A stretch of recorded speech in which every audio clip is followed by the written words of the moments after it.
or this evening and this morning for Khushboo, 7:30 in the morning her time, we are going to read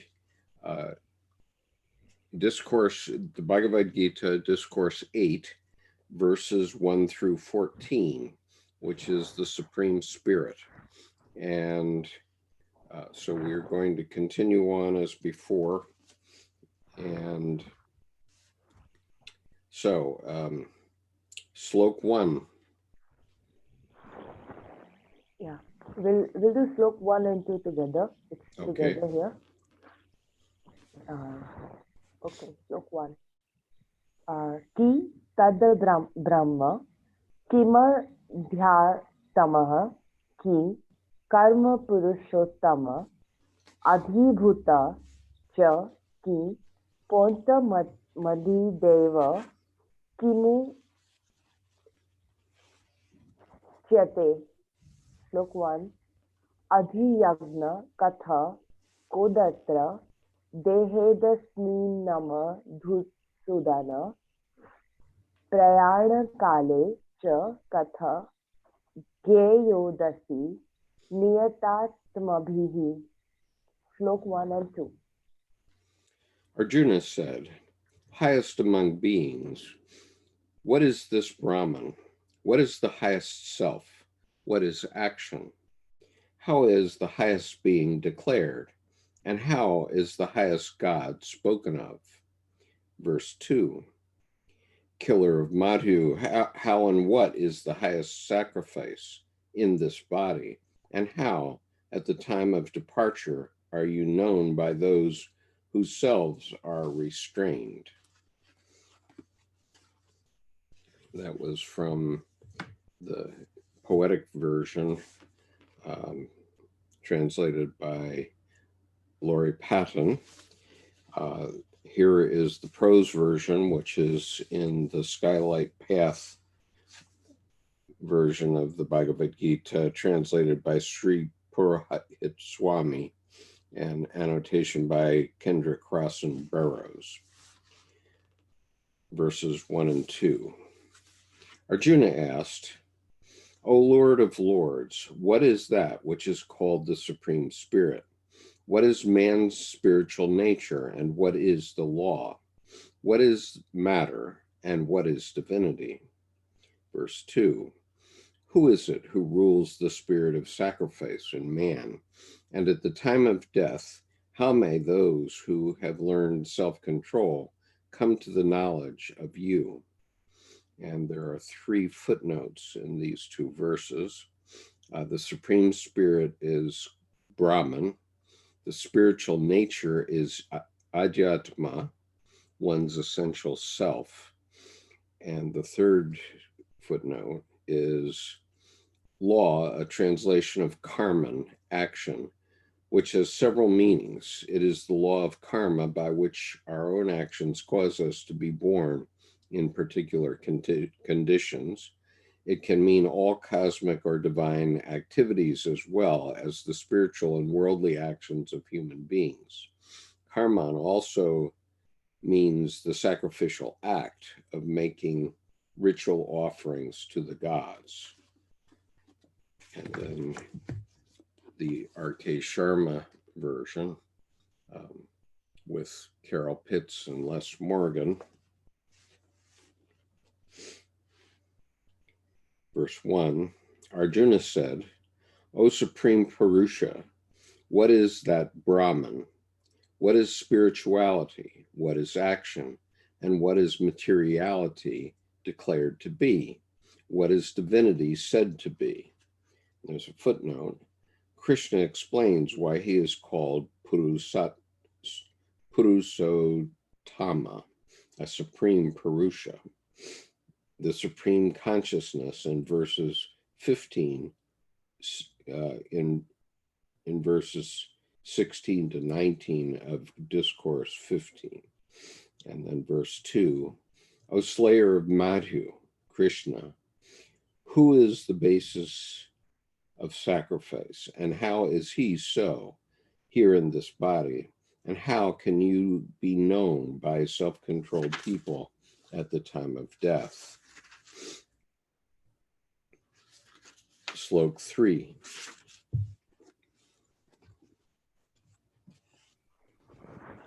Aksharah Brahma Parama Svabhavodadhyatmamu muchyate Bhutabhavo Bhadavakaro Visargah Karma Siddha Gyataha. Slok 3. The Blessed One said, Brahman is the highest imperishable, the highest self, is said to be one's own nature, giving rise to all states of being. Action is understood as sending forth. Prose reads, the Lord Shri Krishna replied, the Supreme Spirit is the highest imperishable self, and its nature is spiritual consciousness. The worlds have been created and are supported by an emanation from the Spirit, which is called the law. And the Sharma reads, the Blessed Lord said, the absolute imperishable is Brahman. The essence of individual being is spirituality. The release of creative force that causes the origination of material beings is called action. Slok 4.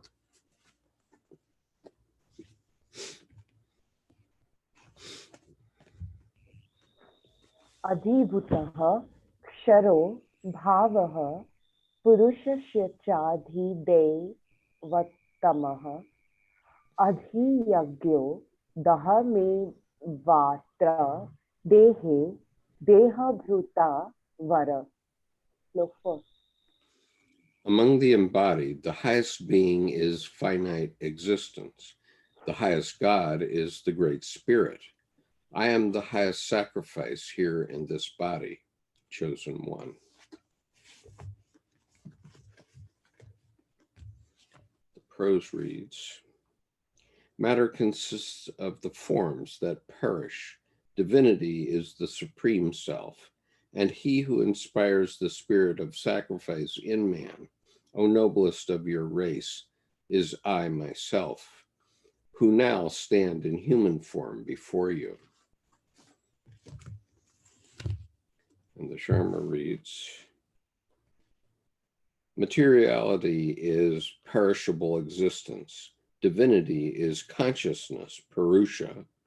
I alone am the basis of sacrifice here in the body, O best of embodied beings, Arjuna.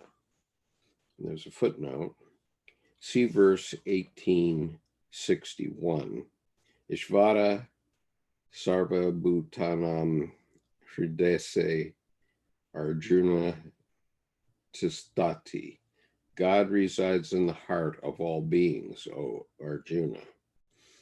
In 924, Krishna says that he is Lord of all sacrifices. Verse 5.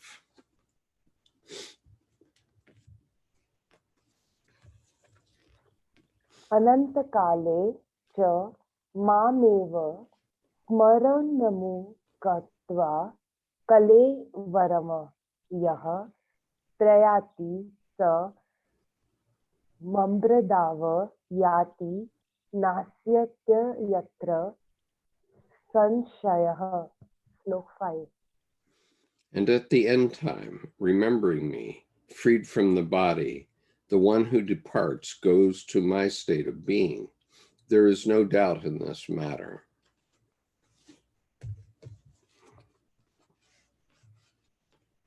The prose reads, whosoever at the time of death thinks only of me, and thinking thus leaves the body and goes forth, assuredly he will know me. And the Sharma reads, and at the final time, whoever departs meditating on me alone, upon leaving aside the body, attains my state. There is no doubt about it. Slok 6.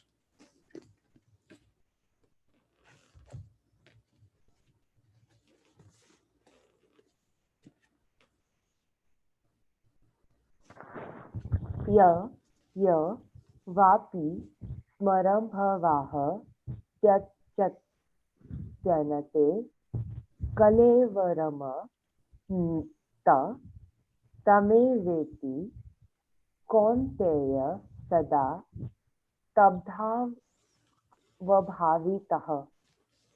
Slok 6. Whatever state of being one remembers, when at the end one abandons the body, one goes to that state, always changed into that state of being. Son of Kunti. The prose reads, on whatever sphere of being the mind of a man may be intent at the time of death, thither will he go. And there's a footnote. A classic example from the Puranas, ancient texts of mythology and divine legend, is King Bharata, whose dying thought was of his pet deer, and so he was reborn as a deer. The thought at death will typically be the habitual thought of one's lifetime. Therefore, one must practice remembering God and repeating one's favorite divine name as often as possible. The Sharma reads, whatever state of being one meditates on at the end, when he relinquishes the body, he attains that alone, O son of Kunti, because of constant thought of that state of being. Let's just see if there's a footnote. Okay, Slok 7.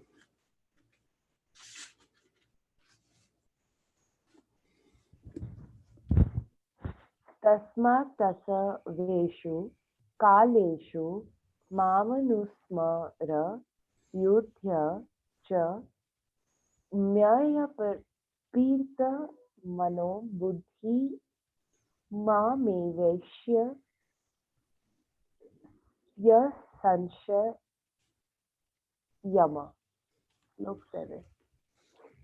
The Patton verse reads, for this reason, remember me at all times and fight with insight and mind placed on me, and doubtless you will come to me. And the prose reads, therefore meditate always on me and fight. If your mind and your reason be fixed on me, to me shall you surely come.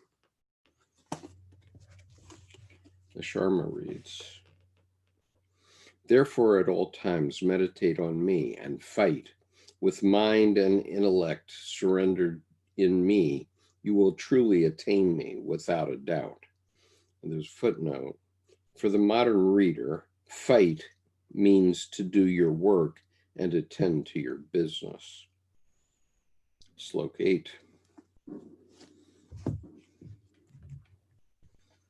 अभ्यास योग युक्तकेन चेतसा न्यायगामिना परम पुरुष दिव्य याति पार्थानि चिन्तयन्. Slok 8. The Patton verse reads, with thought joined to the practice of yoga, by turning towards nothing else, one goes to the highest divine spirit, meditating on that, son of Prita. And the Purohit Swami text reads, he whose mind does not wander and who is engaged in constant meditation attains the supreme spirit.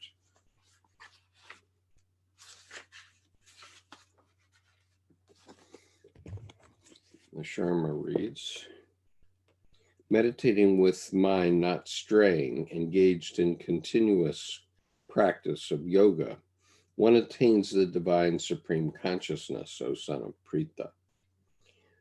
And the footnote reads, whatever conflicts or difficulties come, they will not touch the heart of the meditator.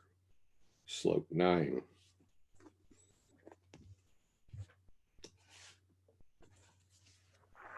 कवि पुराण मनुषा सीतारम रणीयासन नुस्मरेद्यः सर्वस्व धातारमचिन्त्य रूपमादित्यवर्ण तमशः परसतात. The Patton verse reads, one should meditate on the Ancient One, the poet and ruler, smaller than the atom, the supporter of all, whose shape is unknowable, and whose color is the sun beyond the dark. And the Purohit Swami reads, whoso meditates on the omniscient, the ancient, more minute than the atom, more minute than the atom, yet the ruler and upholder of all, unimaginable, brilliant like the sun beyond the reach of darkness. And the Sharma reads,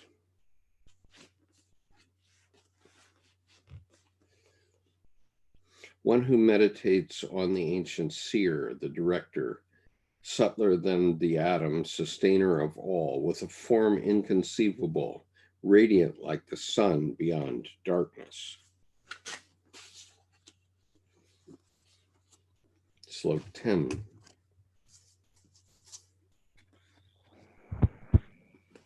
प्रयाणकाले मनसाचलेन भक्त्या युक्तो योगबलेन चैव भ्रुवो मध्ये प्राणमावेश्य सम्यक्ता स परः पुरुषमुपैति दिव्यम्. Slok 10.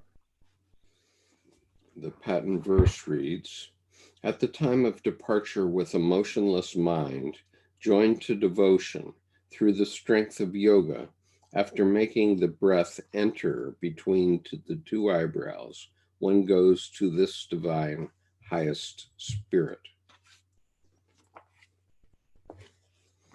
The Purohit Swami reads, he who leaves the body with mind unmoved and filled with devotion, by the power of his meditation gathering between his eyebrows, his whole vital energy attains the supreme. Sharma reads, at the time of death, with unwavering mind, truly joined with devotion and appropriately focusing the life force between the two eyebrows with yogic power, he attains that divine supreme consciousness. Slok 11. यदक्षर वेदविदो वदन्ति विशन्ति यद्यतयो वितरागाः यदि चक्षसो ब्रह्मय चरन्ति तत्ते पदः सदग्रहेणु पदश्ये. Slok 11. The Patton verse reads, I will tell you the path which ascetics enter without passion, where they follow a celibate vow and desire that which those who know the Veda call the infinite.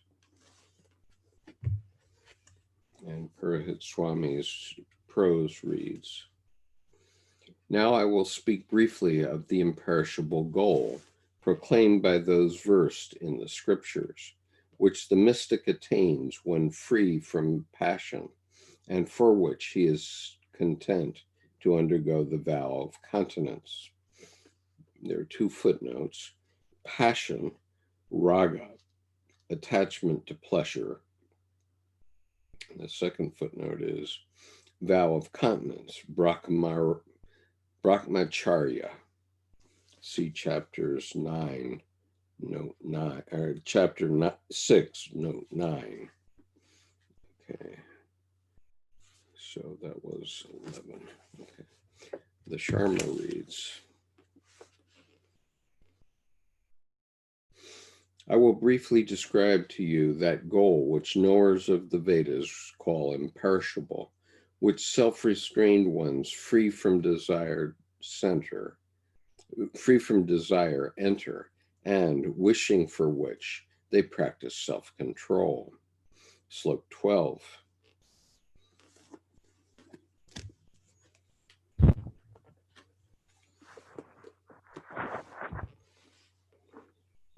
Twelve and 13 are together. 12 and 13 are together? Yeah. Okay, go ahead.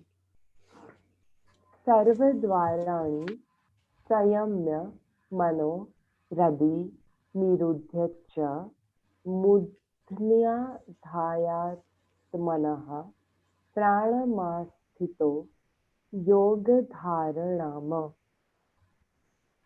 ओमित्येकाक्षर ब्रह्म व्यहरम्ना मनुस्मरण यः प्रयाति त्यजन् देह स याति परमा गतिम. Slok 12:30. When one has restricted all the doors of the body and kept closed the mind and the heart, and put the breath in the head, abiding in the concentration of yoga, when one has said Om, the Brahman of one syllable, meditating on me, one goes forth, abandons the body, and then travels the highest way. The prose reads, closing the gates of the body, drawing the forces of his mind into the heart, and by the power of meditation, concentrating his vital energy in the brain, repeating Om, the symbol of eternity, holding me always in remembrance. He who thus leaves his body and goes forth reaches the Spirit Supreme. The Sharma reads, having controlled all the doors of the senses, having restrained the mind in the heart, having located the life force in the head, well established in yogic meditation, while chanting the single syllable imperishable Om, which is Brahman, meditating on me, one who passes away, relinquishing the body, attains the supreme state. And there's a footnote. The mantra Om is mentioned here. Literally, the word for syllable, aksara, means something that is imperishable, indestructible, or immutable. Verse 14.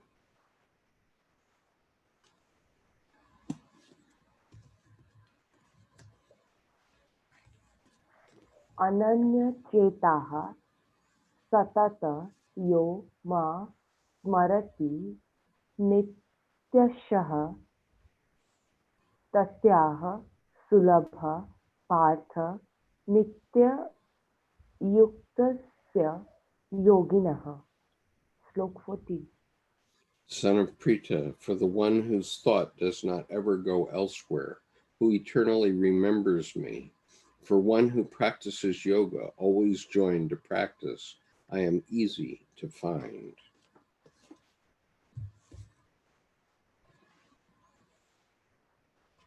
The prose reads, to him who thinks constantly of me and nothing else, to such an ever faithful devotee, O Arjuna, am I ever accessible.